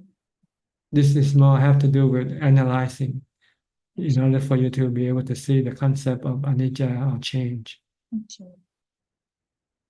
But if you have strong mindfulness from samadhi, then you can concentrate more on this contemplation or investigation. If you don't have any mindfulness or time for meditation, your mind will be usually hijacked by your defilement. Instead of trying to analyze the impermanent, the mind will want to go think about something else, like eating something or drinking something instead. Okay. Okay, Ajaan. Then my next question is, what is the significance of achieving jhana states in Buddhist meditation? Do we have to go to the fourth jhana? Yes, to make Will your it take mind contented, to make your mind happy Okay. and not hungry for anything. At the fourth jhana state? That's right. When you have Okay. equanimity, you have no love, no hate, no fear, no delusion, temporarily. Okay. And Ajaan, does achieving fourth jhana state means that we have achieved arhathood, that a person has become an arhat? No, you have temporarily nibbana, temporarily nibbana. Because Okay. when you're in fourth jhana, all the cravings stop functioning. They're not For a- working, but they're still For in a the while. mind. Okay. And when For you a come while. out, when you come out of jhana, your craving can return. As soon as you start to think, when you think about something, then you will start to have craving for that something that you think Okay. about. Yeah, that means even if a person had achieved fourth jhana, he still has to do a lot more meditation, deep meditation to become an arhat. You have to use wisdom. You have to Wisdom, study okay. to see that everything is anicca, dukkha, anatta. Okay. But when you continuously meditate, when a person meditates continuously, it develops him it helps him develop his wisdom, right? Levels of wisdom. Am I correct? No, your meditation helps you to develop strong equanimity, strong mindfulness, which will then be able to, if you have strong mindfulness, then you can direct your thinking to think in the way of wisdom. Okay. Normally, the mind is usually being directed by our defilement. Okay. But For when we that- have mindfulness, then we can use mindfulness to direct it to think the thing that defilement doesn't like to think, such as death Okay. or asubha, things like this. So to develop wisdom, Ajaan, do we have to read a lot of sutras while doing deep meditation? Not Is a that lot of necessary? sutta. The Buddha, all you have to know is just the body, the nature Just of the the body. body, the nature of the feelings, and the nature of the mind, the mental states in the That mind. all are impermanent. That's what you right. have. That's all you need to Okay. know. And besides that, maybe the external thing like the worldly possession, like wealth, status, and sensual pleasure. You also have to investigate to see that they are anicca, dukkha, anatta also. Okay. Also, Ajaan, I don't know whether this may sound a silly question, but anyway, could you recommend a swift path to end samsara and attain nibbana within this lifetime for someone who is deeply committed to this goal? Well, What's if the- you have to practice full time, and the best way to practice full time is to become a nun or a monk. Okay. And my last question is, Ajaan, it's not related to meditation, it's about relationships. Are relationships important according to Buddhist teachings? I mean, in the life of the Buddha, throughout samsara, Princess Yasodhara had been his wife in various births. There are many similar stories in Buddhist literature. Yes. Does this imply that relationships, whether marital, parental, or otherwise, can persist across different lifetimes in samsara? Can this also be true for lay people like us? Yes, if you have strong attachment to that Okay. particular person or thing, then you'll keep looking for them in your next life. Okay. Then same person can be born as our spouse, parent, or sibling throughout samsara. Possibly if they happen to be They in the same place at the same in time. the same place. Okay. So that means relationships are good things according to Buddhism. Like that's why Princess Yasodhara had been the It's Prince good. Siddhartha. It's Yeah. good for delusional people. But it's bad for enlightened people. Okay. If But you when it enlighten, you'll see that the relationship are suffering and are dukkha. okay. Yeah, but when But it comes, if you're delusional, you still think it's good because you can rely on somebody to help you or do something for Okay. you. Okay, but Anajan, if it's bad, why did Princess Yasodhara had been his wife, had been the wife of Prince Siddhartha throughout samsara? Because they'll keep them in samsara forever. See? Okay. Both of them ended samsara in the same birth, finally. They finally end Yeah. the samsara by following the Buddha's enlightenment. See? Once the Buddha enlightened, see no relationship, no more relationship. It's Yeah. bad. It's dukkha. It's Yeah. anicca. It's anatta. See? But that was a beautiful relationship according to Buddhist literature. Isn't it? Sure, but Yeah. it's still in samsara. Okay. It still keep on ending, see, at the end of Okay. life. Okay. And there will always be sadness when you have to separate. Okay, Tanaja. Yes, okay. Yeah, that's all for today, Tanaja. Nice talking to you. Thank you Nice. so much. Yeah, Wish thank you good. for your question. I Wish think you they're good. good question. Yeah. Okay. Thank you so Okay. much. Come back for more next time. Yeah, sure will do. All right. Next, I think it's Marsha. Then hi, Marsha. Good morning, Ajaan. I had a question today about clinging. There was a time, a couple of years ago, I thought, well, clinging is the place where samsara continues. And I thought, I need to understand how I'm clinging. And I got so far as thinking and kind of knowing that it was at the point of knowing that I would cling. Like when meditating on the breathing, I would be grabbing the breath and holding on to it. I did that for, a lot of years. And I didn't really progress because I kept holding on to the breath so strongly. And I sort of thought that the knowing was a permanent thing. And then I began to see that the knowing comes and goes as well. Can you talk about how, maybe I'm wrong, can you cling to the knowing? Is that possible? And how that is an obstacle in a very subtle way? No, it is the knowing that clings to things, like clings to the body, clings to objects. You don't cling to the knowing because you are the knowing. Right. Okay. So how do you stop that? By merely know, don't have any like or dislike toward things. You like and dislike is the one that caused you to cling. When you like something, you want it to keep it with you forever. This is clinging. If you don't like something, you want to get rid of it. This is another type of clinging. It's a negative clinging. You want to get rid of it. So you practice equanimity by meditation. See? When you have meditation, then your mind becomes neutral, no liking or disliking. So things can come and go and doesn't bother the mind.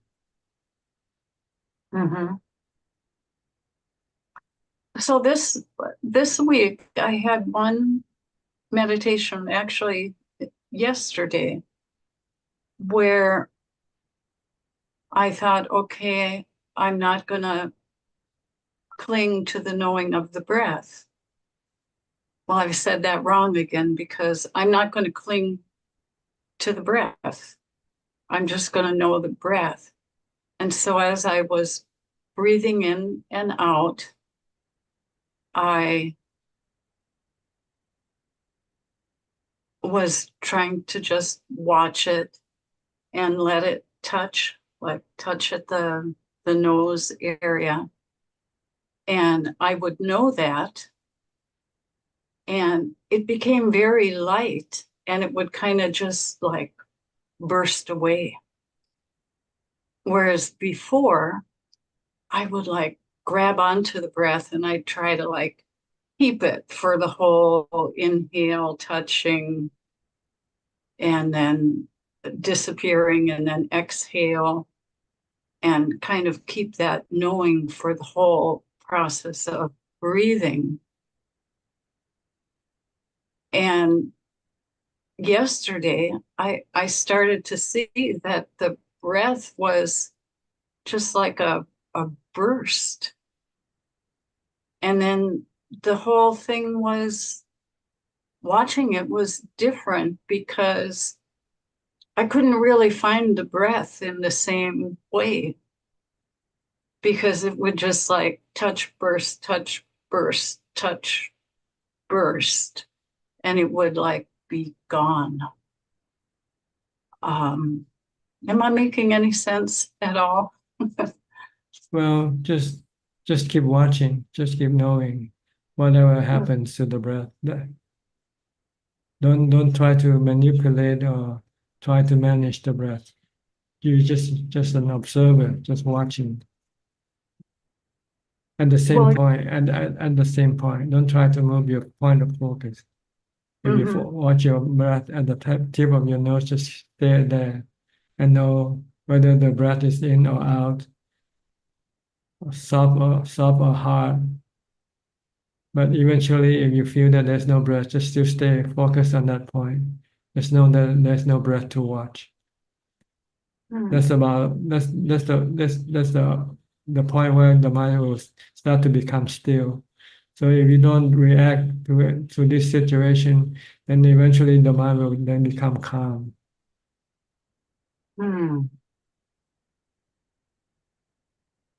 So try not to react. The mind just keep watching. No reaction toward the breath, no manipulation or so forth, just merely watching at the same point. Don't move it away to other point. Because by moving your mind, you put the mind into action again. And you don't want the mind to get into action, you want it to become still. So when I first learned meditation, I was trained to focus on the rising and falling of the abdomen. And when doing that, it seems like it's very hard to stay in one place, as you describe, where you just watch the breath at the nose tip. This other technique is more focused on movement of the air element in and out. And I guess I've had a little trouble working with both of those techniques. This other technique, you just keep watching the abdomen from expanding and collapsing, expanding and collapsing. That's Okay. all. It's not watching the breath. Instead, at the tip of the nose, you watch it at the abdomen. When the breath goes in, the abdomen will expand, right? When the breath comes out, the abdomen will then flatten. Just keep watching at the abdomen, that's all. Mhm. It's the same thing, except only the point of focus is different. Okay. Okay. I have to try and do it better. Yeah, I feel like I just have to get the technique better and better. yeah, but the point is try to keep the mind from reacting or acting, just merely watching, observing. This is the only way to make the mind become still and enter into jhana. Mhm. Mhm. Okay, Yes. Yes, thank you. right. I You feel just like have- I'm going around in circles, always just kind of going around in circle and not penetrating. Yeah, this is usually the course of our practice. We first have to try everything. Eventually, we'll find something that makes sense. Okay. So just keep trying. Okay. I will. I definitely will. Thank you so Okay. much. All right. Next step from Oregon. Must be early for you, huh? Yeah, it's well, now it's 7:40. I was up at Yeah. 5 catch Yeah. you. Okay. I guess I do have a meditation question.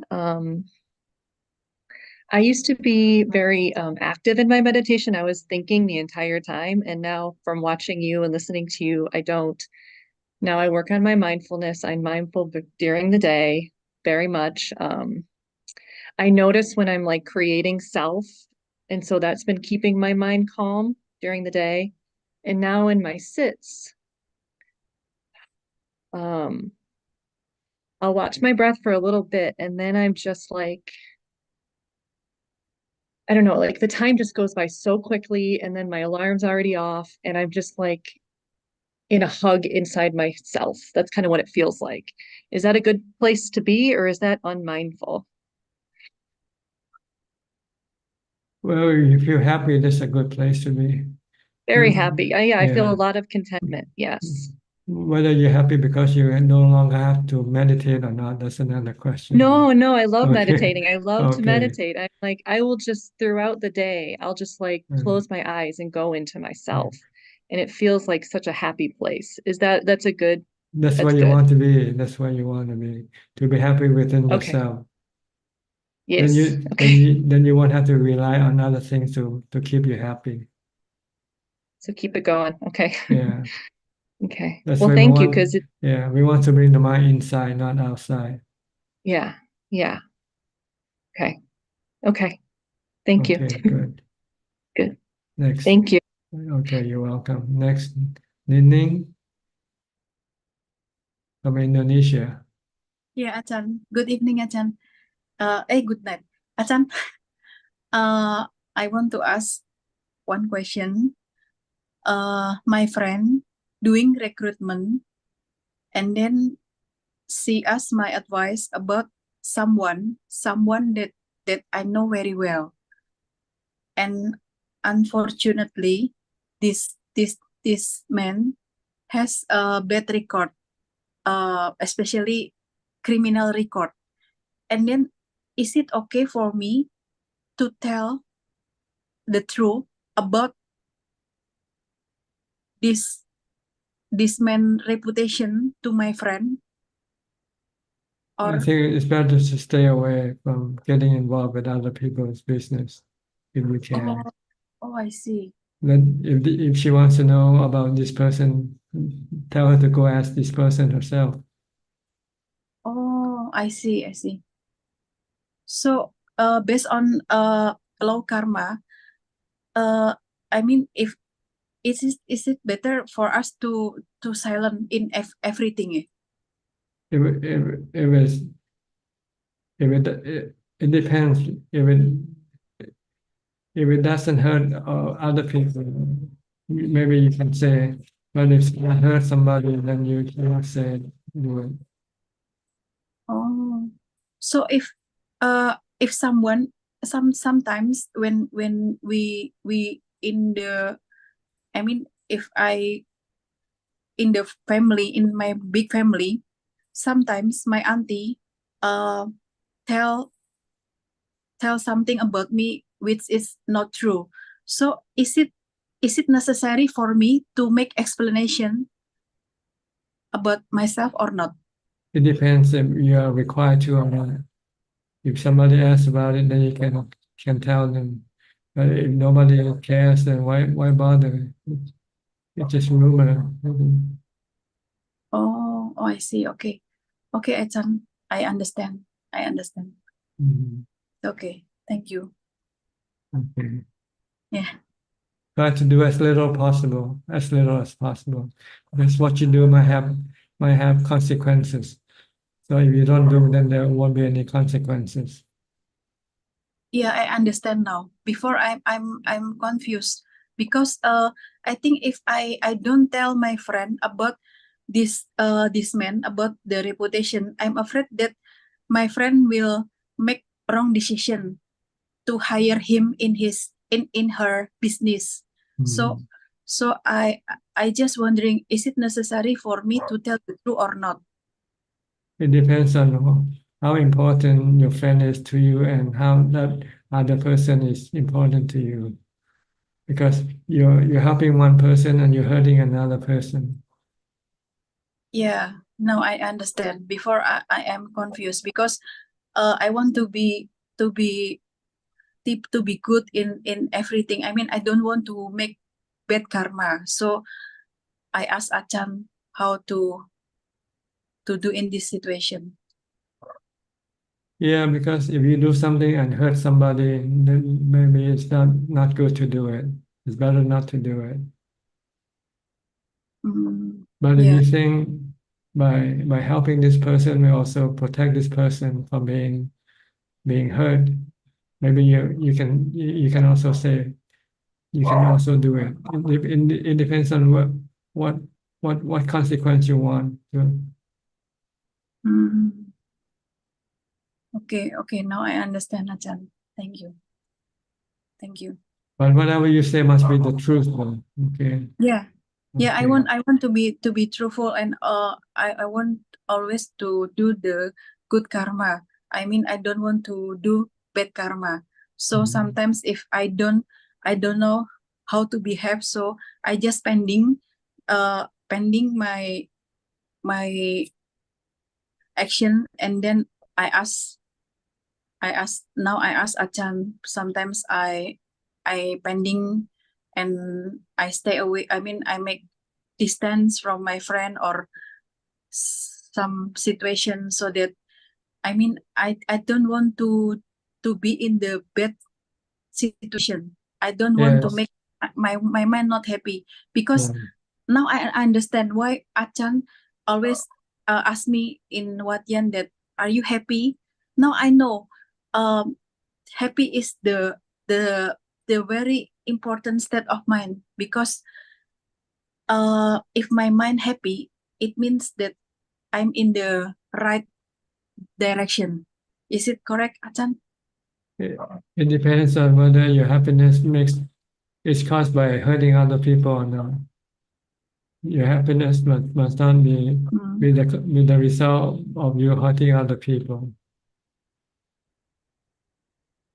Yeah. If you hurt It's other people, it makes you happy. This is not good. Yeah, I understand.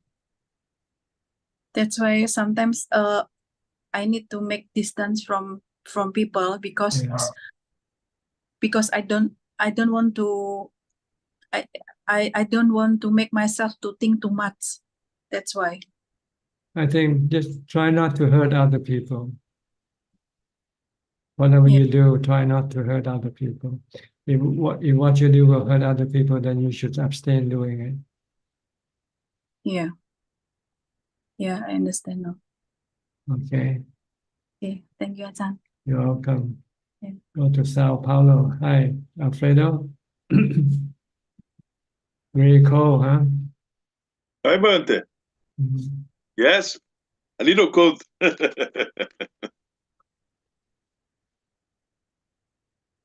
What can I do for you? No, it's okay. Yesterday I was meditating, and my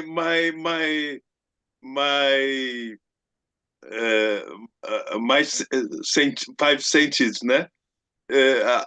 Stop it, Bante. No things, Bante. Is the five the five jhana, Bante. No perception and perception. The fifth, It the looks fifth like jhana. Okay, good. perception and no perception. Oh, only Buddha knows this, né, Bante? No things. I was meditating, and the things stop it. Okay, that's good. Yes. Were you happy in that state? Yes, very. No problems, né, Bante? No problems. Yeah, peace. Peace, very peace. Okay, good to hear that. Yes. Keep Problem? doing it. Yes. Problem is normal, but it's better not have net, Bante. Yes. Okay. Okay. Good to see you. Good. Okay, I'll go to Belinda. Hi, Belinda from Singapore. Namasakan ta Ajaan. Belinda at Wat Yan. Yes. Ah. Are you at Wat Yan right now? How long are you Ah. staying? 11 days. 11 days. Good. The network here is not so stable, so I give the opportunity to others. I'll see you tomorrow, Ajaan. Okay, good. Go to intern also at Calchion, right? Intern. Good evening, Ajaan. Yes, how is the Calchion? Good? Quiet? Yes, I very like this place. Okay. Really isolate from people, just have a trees and animal sounds. Mm-hmm. No people bother you. Yes. Ajaan,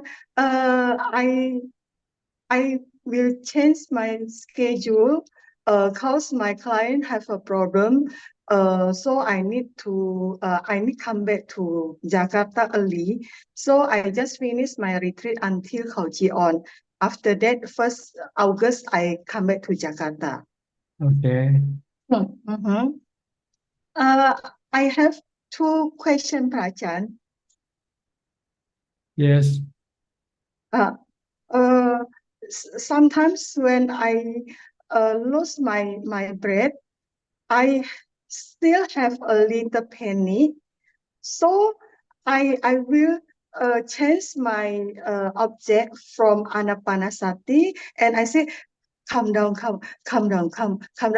until I come and I come back to Anapanasati. So how should I do no react when I lose my breath? Well, you have to have the understanding that you don't die when you meditate, even if you cannot feel your breath, because sometimes the breath can be very soft and you're not able to feel it, but it's still there. Don't worry. Just keep watching the same point. Okay. The second question, during I meditate, I like falling from the highest place. So at that time, I very shocked, and suddenly I open my mind. So after that, I really shocked, and my heartbeat is very fast. So I try to calm down. I try to chanting 1 hour, but after that, I think I still panic. Yeah, it's okay. This is your first time. But next time, just tell yourself that there's no harm to it. It's not going to hurt you. it's the nature of the mind sometimes before it becomes calm to have this type of experience. Just keep watching. Just keep watching. Don't react. It's just like watching a movie. Just watching. What appears in the mind will not hurt the mind. Will not be able to hurt the mind. You just have to keep on watching or knowing. Okay, next time when you have it, you'll be ready for it. You say, okay, it happened, and just really know. But when you expect it, it won't come up. So don't try to expect it. Just keep on meditating. Keep on focusing on your meditation object. Okay. All right. Okay, Ajaan. Okay. Next, Diana. Thank you, Ajaan. Diana, Anjali. This is the name I gave you. Yes, Ajahn Suchart. Very nice to see you again. Okay. Your daughter is with you? Yes, she will come. I will call her. She prepared her questions. Okay. Would you like to start with my daughter? I can call her now. It's up to you. If she's okay playing there, I can go first. Is okay? Fine. Yes, I wanted to express my gratitude. I made some personal progress regarding relating with my mother. I was able to keep my cool, and I decided not to spend a whole week at her home because it was too long. I couldn't have managed it both with my daughter and myself. But as a result, there's been peace over the phone, and so when I'm listening to her, I place myself in the role of serving her. That it's about her, it's not about me. And I think that has been helpful for her also. And I focused more on maintaining my inner peace so she can feel more peaceful when speaking with me. So I don't know where it's gonna go when we actually visit. And my practice, I focused more on just trying to gladden my mind and keep it more peaceful. And that resulted by not participating in too many activities.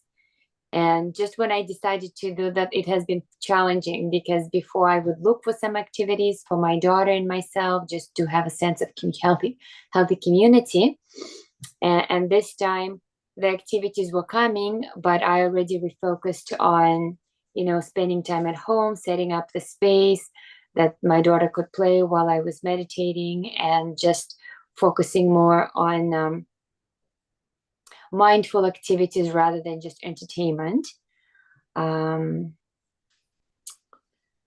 I guess mostly my questions are more today about my relating with my daughter and my practice. I have found that I found it more difficult. I do find it difficult when she's experiencing, it's so nice when she's happy and peaceful, and then I'm happy and peaceful. But let's say if she is asking for something, like buying something at the store, it's not possible for me to always buy things at the store as she's wanting it. But she's just persistent. She's persistent, and then I, at the moment, I'm not like mindful, I suppose. And then it's been challenging, because then sometimes I help her come out of it, and it's good. But it's been a lot this week for some reason. Like just watching her struggling with not being happy due to some things, and in that moment not being able to reason out, like, let's say she wants this dress, but we already bought her dresses for the summer, and somehow she's not able to realize, you know, like, oh yes, like I have those 2 dresses and be happy about those 2 dresses. And so yeah, I mean, those are the pains of parenting, I suppose. But that's where I am with my practice. And I guess in those moments, I'm not really mindful. I get sucked into her being upset a little bit and feeling unsuccessful as a parent because, you know, I'm supposed to have a happy child, but she's not happy because she doesn't have this one thing. And I try, when she comes down and once we speak, maybe it's above her understanding in terms of like, well, you already have this toy and you already have this clothes and you already have this food. So the tension is there. Well, you just have to accept that this is normal. And the problem is in her cravings. She wants more than she should have. So it's her own fault that she gets upset. So you don't have to do anything. Just stand firm on reason. You know, if it's not time for her to have it, just tell her not to have it. She has to learn to be unhappy sometimes, to be disappointed, because this is how things work in life. You never always get what you want all the time. So it's better to train her to be disappointed. It is okay. Yeah, it's okay for her to be upset. You just have to understand that this is just a passing phase. Then after a while, a few hours later, she'll forget and things come back to normal again. But then next time she will have less incentive to crave for things because she knows that she cannot get what she craves for all the time. So you're teaching her really. Yes, I just I was hoping that I wouldn't get upset myself, and then when I found myself being upset with the fact that she was upset, and even after reasoning, she was still upset. I realized that she wasn't able to process the reasoning, like she just decided that. I don't know what she decided, but I could see that she was rolling in her emotion. You have to accept the truth that you cannot make people happy all the time. You can make people happy some of the time, but not all the time. Yes, I guess this past week it was a lot of the time, and that was hard on me because I was trying to make her happy, but it's not possible all the time. You're right; it's not possible. That's your craving. See, you craving for to be. This is the one that caused you to be upset, not her upsetting, but you're craving to keep her happy. Is the cause of your upsetting. Because I actually don't have control over that. That's right, anatta. She's anatta. You cannot always control her. Yeah. Okay. I will keep. It was so nice to be here with you today, and I was able to sit and to meditate. I followed the advice of catching up on sleep, and it has been beneficial for both myself and my daughter. And I guess next week I'll focus more on just supporting her to go through her emotions and not falling into that I can make her happy all the time. Or myself. Is it okay I call my daughter now? Sure, go ahead. She prepared some questions. Greta! Yeah? Okay, she's gonna come in a second. Сейчас нужно. Okay, I'm gonna go. I will help her in a second.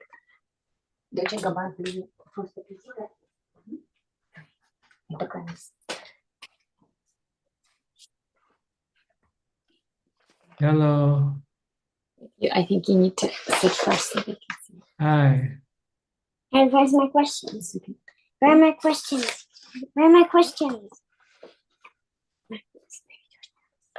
You want to greet the mom? Do you want to greet the mom? With what? You have to say, hello, Ajaan Suchart. Hello, Ajaan Suchart. Hello, how are you? Good. You have question? Yeah, I have 4 questions. Okay, go ahead. My first question is, what do you do when you can't concentrate on things? When you cannot concentrate, you recite a mantra, Bhutto, Bhutto, Bhutto. Okay. Can you do that? Just recite Bhutto, Bhutto, Bhutto. Yeah. Then you have concentration. Okay. And my second question is, what color were Buddha's eyes? Like, Buddha had the color of his eyes, right? Nobody knows because we didn't live in his time. So it's just our imagination that we just imagine various colors. So it's not important. And what do you do when you can't sit still on meditation? Walk, do walking meditation. Do what? Just walking and keep reciting Bhutto, Bhutto, Bhutto. And my fourth question is what do you do when you feel uncomfortable? Like when you feel uncomfortable. You do the same thing, you keep reciting the Bhutto mantra, Bhutto, Bhutto. After a while, you feel comfortable. Okay, can you do that? Just recite mantra. Okay. Bhutto, yeah. Keep doing that mentally. You don't have to make any sound. Just, can you do that mentally? So you don't disturb other people. Yeah. Okay, just do that when you feel unhappy. Bhutto, Bhutto, Bhutto.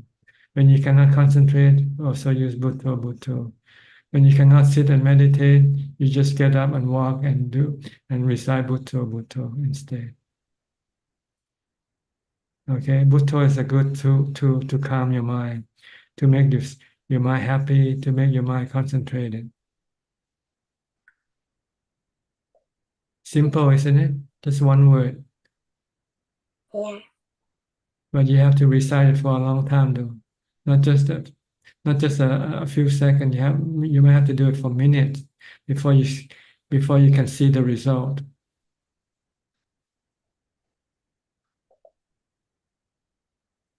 Okay. All right. Let me know next time how it works for you. Okay.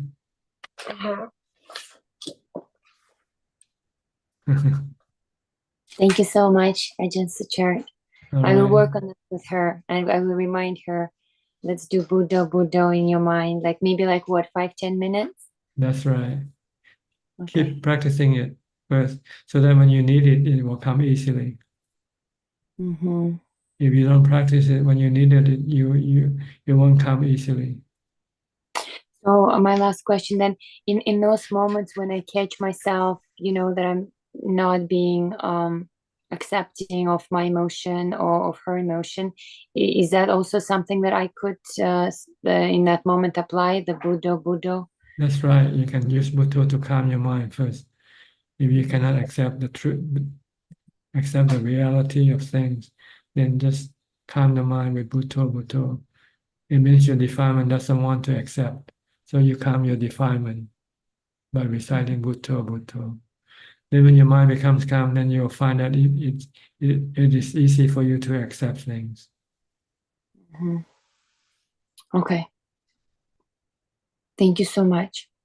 Okay. Good to see you and hope you come back again next time. I hope so. All right. I'll see anybody else besides. Okay, you're the last person.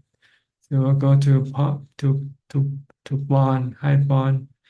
How many questions you have tonight? กราบหลวงพ่อครับ we have 3 questions from Facebook. Only 3 questions this evening. First is from Lee Tek Hua.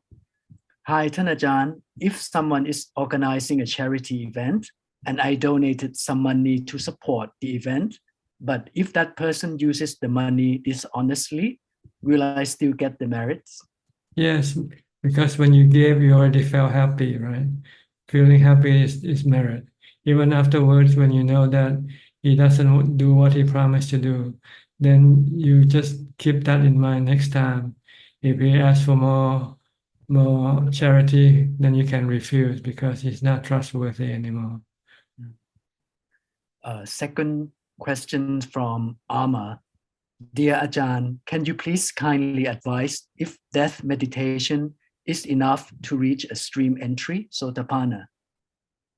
Death meditation is usually used when your mind has become forgetful of death. Sometimes we forget about death and we worry about things, or we try to go after things. Sometimes it's good to remind us from time to time to calm our mind down from having greed or from having worry or anxiety. This is just the purpose. It's an antidote. But normally, if you want to enter into jhana, you need to use the breath as the way of getting into jhana. Sit and watch your breath. And the last question from Shim. An anagami has no anger at all, and Ajahn taught that a sotapanna has no fear at all, fear of death. How people has no fear, no anger? There are still other causes of anger, so not simply because fear of death. Yeah. Anger usually caused by not getting what you want. When you want something and you don't get it, you get angry. So this has nothing to do with not having fear of death. It's a different thing. That is all. Okay. Well, I think that's about it for today. We ran out of time, 11 minutes. Thank you for your company.